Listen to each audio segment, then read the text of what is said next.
है इंदौर के एम्बाय हॉस्पिटल में 2 नवजात शिशुओं की चूहों के कुतरने के कारण मृत्यु हो गई। इस मामले में कुछ गंभीर खुलासा आप करने जा रहे हैं, किस तरह का खुलासा?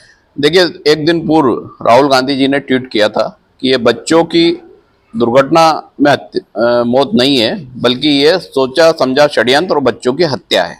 इस बात को आज कांग्रेस ने साबित कर दिया है कि किस तरीके से डीन, अधीक्षक और उस कंपनी ने मिलकर इन बच्चों को मौत के घाट उतार दिया है।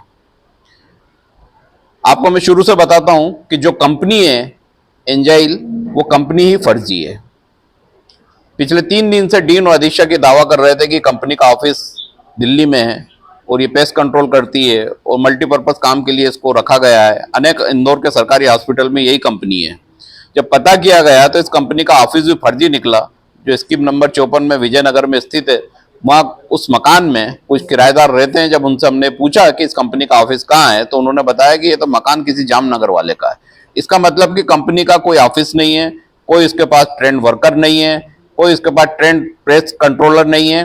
पिछले 3 साल से पेस्ट कंट्रोल के नाम का पैसा और एमवाई में व्यवस्थाओं के नाम का पैसा सीधा हड़पा जा रहा है। ये तीनों उसमें समान रूप से पार्टनर हैं। इसके साथ किसी एक बड़े बीजेपी नेता का वरदस्त है, वो नाम भी शासन को खुलासा करना चाहिए अपनी जांच में, क्योंकि अगर इनकी गिरफ्तारियां होंगी डीन की और अधीक्षक की, तो पता चलेगा कि किस तरह का कैसा काला भ्रष्टाचार इस पूरे सिस्टम में फैला है। और उन्होंने जमकर करोड़ों रुपए लूटे हैं, लगभग 200 करोड़ से ज्यादा 3 साल में ये विभिन्न सेवाओं के माध्यम से इस फर्जी कंपनी से लूट चुके हैं।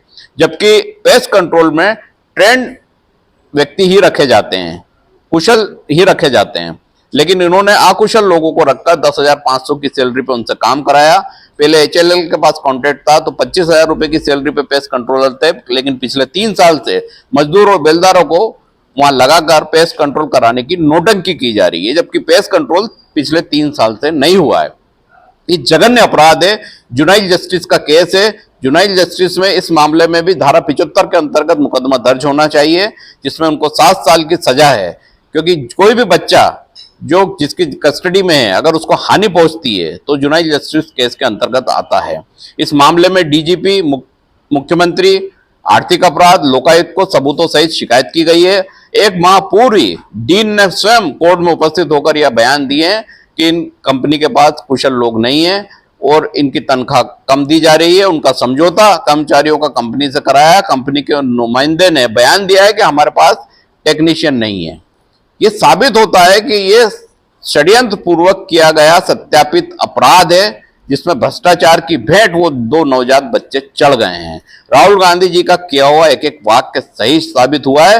अब मुख्यमंत्री को तत्काल कार्रवाई करना चाहिए और इनको जेल के अंदर पहुंचाना चाहिए। इस मामले में पता चला है कि जो कंपनी टर्मिनेट हुई है, उन्होंने आपसे कहा भी है कि हमने कंपनी को टर्मिनेट किया, आप प्रेस कॉन्फ्रेंस नहीं करिए, क्या कहना चाहिए? देखिए, धमकियां तो लोग देते हैं और ये समझते हैं कि धमकी देने से कोई चीज रुक जाएगी, तो ऐसा होता नहीं है। क्योंकि आज जो खुलासा है सबूतों सहित है। उनको धमकी देना थी, उनने दे ली। धमकी से कुछ बिगड़ना नहीं है, सत्य सामने आ गया है। अब सरकार की ईमानदारी पे सवाल है कि अगर वो ईमानदार है, वो बच्चों को न्याय दिलाना चाहती है, सिस्टम को ठीक करना चाहती है, इन दोनों को तत्काल गिरफ्तार करे, नहीं तो ये सबूत नष्ट कर देंगे। ये व्यापम जैसा कांड है और 200 करोड़ से ज्यादा तो इंदौर में ही है, हो सकता है मध्य प्रदेश के अन्य शहरों में भी हो। आप जब कंपनी के दिए गए पते पर पहुंचे तो आपको क्या दिखाई दिया? देखिए, उस कंपनी के दिए हुए पते पर हम गए तो वहां कुछ कपड़े सूख रहे थे। आवाज दी तो अंदर से एक व्यक्ति था, वो बाहर नहीं आया। एक महिला बाहर आई जो शायद उसकी माँ थी। उनने बताया कि हम यहाँ किराए से रहते हैं। जब मैंने पूछा कि ये मकान का एड्रेस इस कंपनी के नाम पे है, इसके संबंध में हम प्रेस कॉन्फ्रेंस करने जा रहे हैं, तो आप थोड़ा हमें सहयोग करें कि ये किसका मकान है। तो अंदर से वो व्यक्ति बोलता कि हम कोर्ट में निपट लेंगे, हम सक्षम लोग हैं, हमें बाहर आके भी जवाब नहीं देना। उसके बाद हम वहां से वापस आ गए। वीडियो और मैंने जारी करा है, उसका गूगल लोकेशन जारी करा है। ये सब डीन को, अधीक्षक को मालूम है, प्रशासन को मालूम है, लेकिन छुपाया जा रहा है। किसको बचाया जा रहा है ये जानना भी जरूरी है।